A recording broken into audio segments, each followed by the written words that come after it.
Welcome back to the Last Mile Radio with Ryan Leaf. Today we are coming to you from one of the Last Miles facilities in Putnamville, Indiana, for our final conversation with one of our students, Timothy, also known as Red. Since Timothy and I spoke, he has since been released, which is a testament to the power of these programs and the work the Last Mile is doing to help rehabilitate incarcerated individuals and reduce recidivism rates. In this conversation, we discussed transformation, Timothy's life journey before and during incarceration, the intersection of drugs and the justice system, and how joining the Last Mile changed his life.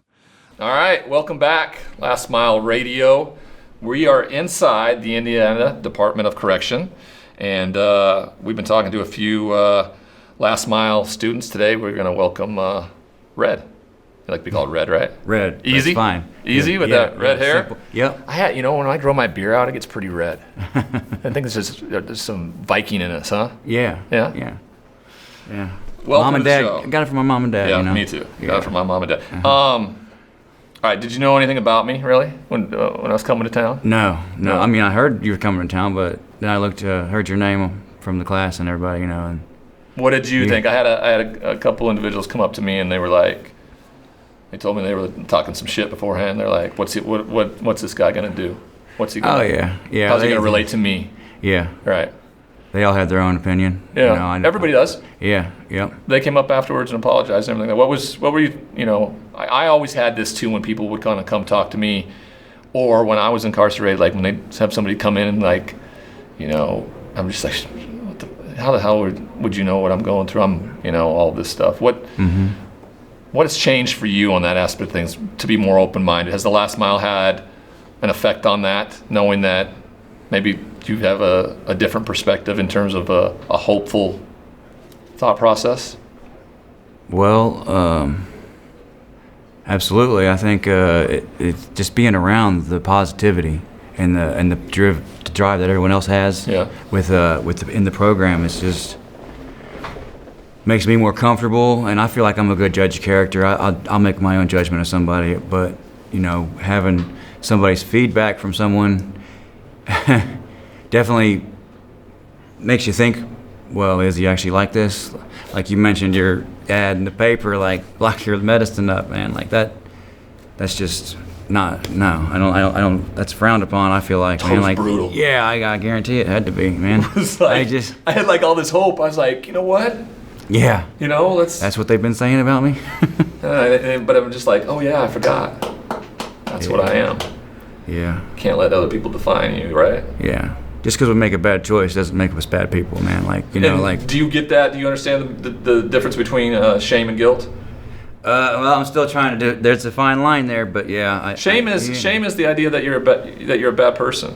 Guilt's you've done a bad thing. Yeah. And we're not bad people. No, I'm definitely. I don't feel like I am, but I definitely made some bad choices in my life, and I'm here now. But this, like, a lot of the prison stories you hear, man, like, this is a blessing to me. I wanted to ask you earlier one of my questions, but I'll just ask you personally, like, are you a religious person or not? Like, I mean, do you? I'm a spiritual person. Yeah. Well, I found God when I come to prison, and like, when I started the Last Mile program, I sat between a Satanist and a heavy Christian, and I was unsure. I was a skeptic when I came to, like, I love conspiracy theories. I'm gonna make a podcast. One of my ideas, I want to make a podcast called The Red Alert. An hour segment of a conspiracy here and a conspiracy there. I just have a knack for conspiracies, and sitting next to a Satanist and a Christian, like, Is this the start of a joke? No, right. It sounds like it, doesn't it? But I was unsure either way, because they all both have. I mean, like, it's all about your faith and hope, and like, I mean, like, it's just. So there was this joke that Sports Illustrated ran when I was going into the league, and it said, "What's the difference between God and Ryan Leaf?" And the punchline is that God doesn't think he's Ryan Leaf. And I kind of thought that was hilarious. Man. I mean, there's something about walking into a stadium with 100,000 people and you go like this, and you get a reaction. There's like a God, but of course, like, there's no reason why I should be here at all. I can only imagine, man. I was, per capita, there's more people with guns in the state of Montana than anywhere else. And the fact that I didn't get shot in someone's house, stealing from them. I should be more starstruck right now, man. Like, wow, man, you're Ryan Leaf, man. That's awesome. It was. So what I ultimately came to figure out and made it the simple possible version as I could is there is a God and I'm not it. That's as simple as I can break it down. I don't prescribe to any particular religion. I kind of steal all the good parts from all of them and just know that, there's something greater than me out there guiding me. And if there isn't any more proof, then me being able to do this with the last mile and being able to come in, where would I have had the reach to have any sort of purposeful change, like, on the ground, like in facilities like this? So there is, and so that's where my faith lies. Yeah. So I get what you're talking about, purposeful aspect of things. The last mile, we've talked to guys about how the hope it brings. Absolutely. They haven't actually explained why the hope exists. Can you maybe put into a little bit of words how it gives you a hopeful? All the reentry department, everything that I see from inside, looking out, the reentry department, the way they operate, that solid foundation we have when we get out is so crucial. It's so crucial, man. It's and to know that it's there, it's almost too good to be true. Like, I hope it is as good as, even for you, man, just coming here, like, I didn't know who you were, but I do now, and there is hope for anyone who's been through the situations we've been through, like drug addiction. If you look at my past crimes and everything stems from substance abuse. Yeah. I have an addiction problem, I'm not a bad person. I don't know why I want to go full throttle and 100 too much into it, Well, you don't. It's a brain disease, and you know what it takes to not continue with that. I always say this: the first usage is on you. Yeah. Everything after that is the disease. It just takes over. So the 100 miles an hour, that's not actually you. That's the disease that works with you in that process. So. My child's mother would very not agree with that at all. Because the first one is a choice, you understand. But then, like, when you start to get sick or you start to, it's hard. The ends justifies the means. Yes, and I love her deeply, man. But just the choices I made weren't the right ones, Well, when people are emotionally involved and hurt by that, they may not be able to actually see or accept that this could be a disease when it feels like it's a real choice that you want to hurt us, Yeah, you said my daughter's 13. I ain't seen her in 7 or 8 years, man. Like, I've been locked up for 3 and wasn't around for the other 4, and I got a picture. Has that changed any bit? I've wrote letters, and I reach out constantly. My father, he goes and sees her. He lives in Cincinnati. It's only an hour drive. He comes 3 times a month. Like, I should have been getting her every other weekend. He's that guy for me out there, and I'm glad my family's still riding with me, man. Like, it's a blessing. Like, I've had so many blessings come to me since I started reading the Word and following God and believing, and since the door shut when I came to prison, so many doors have opened. Yeah. And I can't wait for this next one to open. I get out in 2 months, and I want to follow this. I've been taking the audio video program, and I hope to find a career in it, man. It's really got a niche for it, man. What happens when life kicks you in the teeth for the first time you're out? That scares me to death. I got a lot of anxiety about that, man. Yeah. I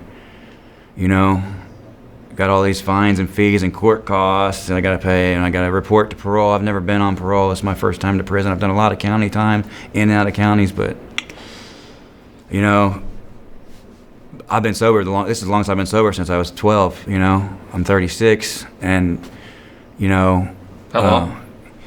I've been since I got locked up 3 years, almost going on 3 years, 2 years and 9 months now, so almost 3 years, and that's exactly that what 1 year was like, whew, it's, yeah. I walked out at sober 2 years and 8 months. It feels great. It feels great. You can see clearly. You can, there's a difference to that. I got a new routine. I go through, like you say, working out.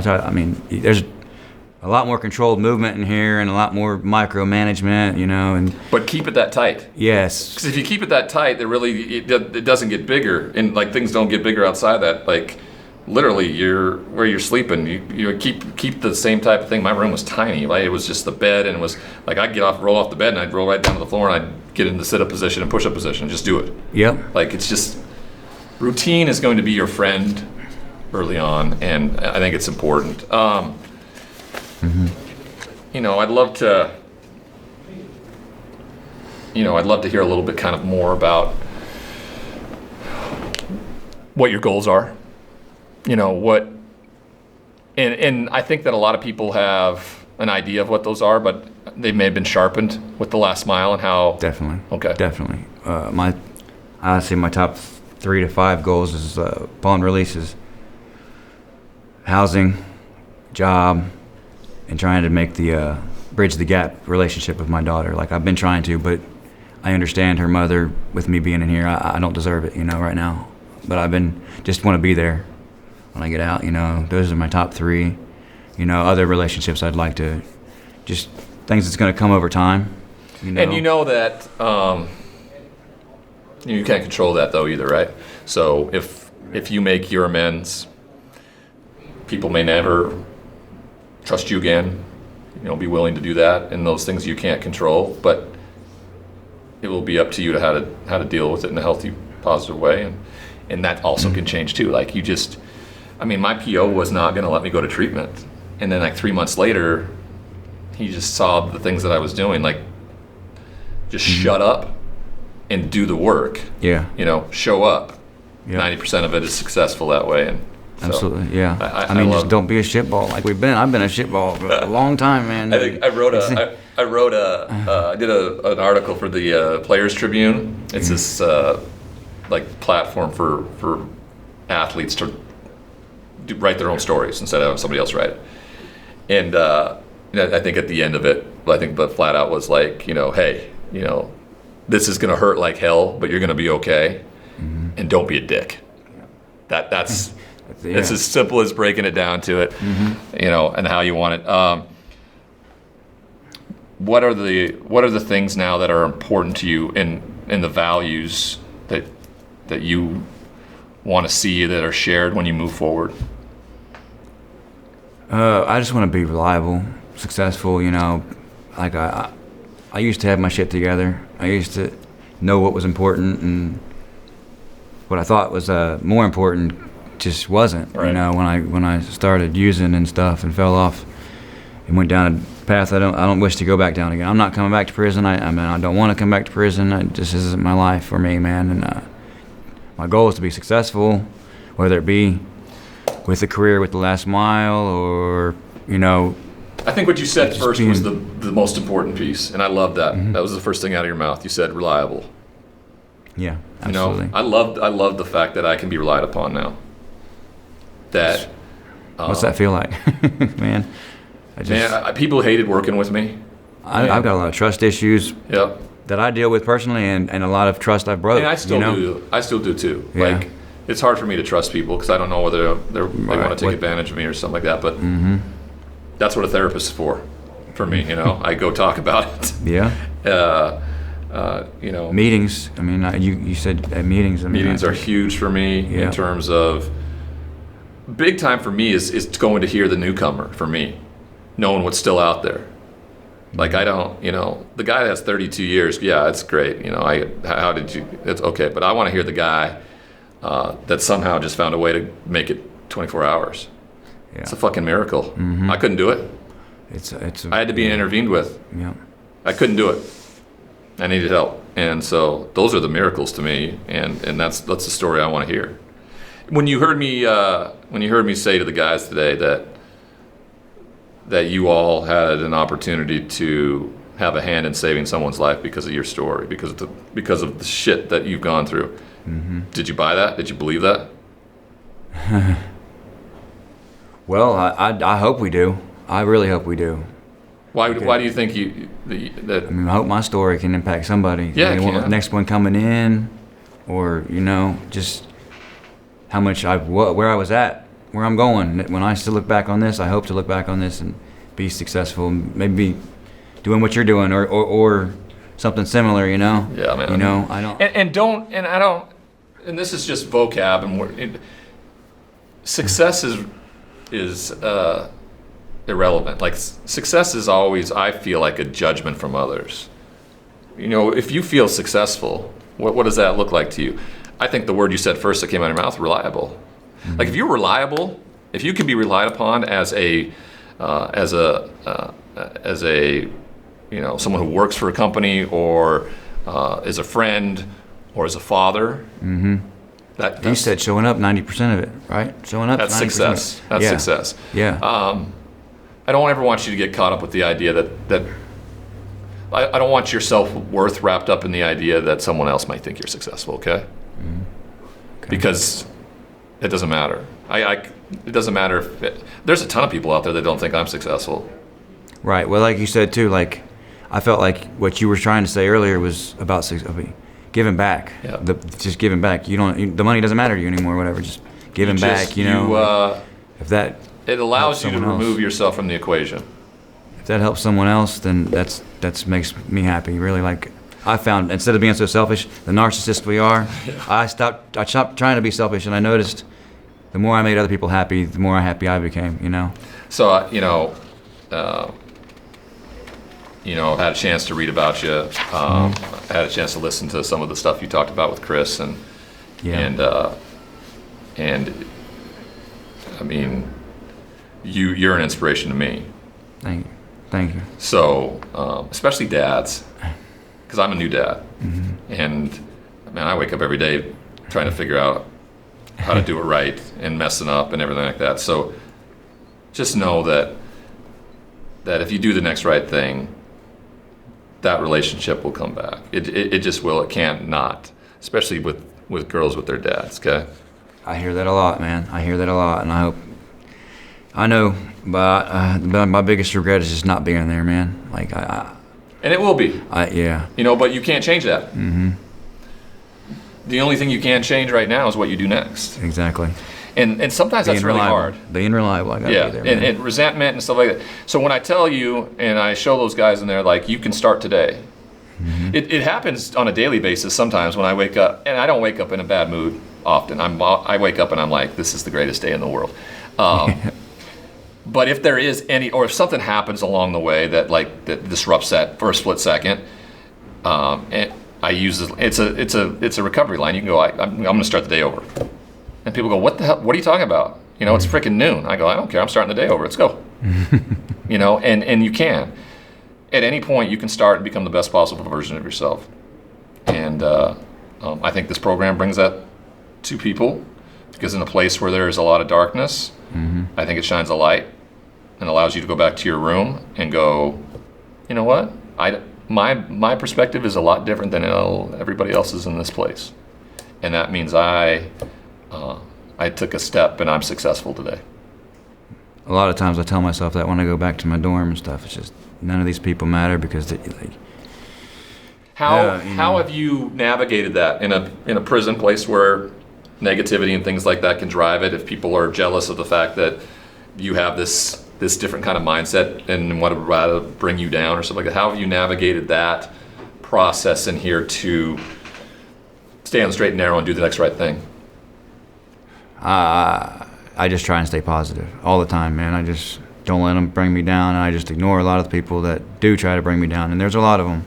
A lot of them are very jealous or just think they're better or more entitled, and I mean, they've got more time than me, or whatever it is. There's a lot of variables that they may hold a grudge towards me for some reason. I don't know. Measuring up to other people around, like, things like that. Like, I remember I started doing that a little bit when I saw somebody who didn't have as long a sentence as mine for having the same kind of crime or something like that. I'd be like, what the? Yeah. You know?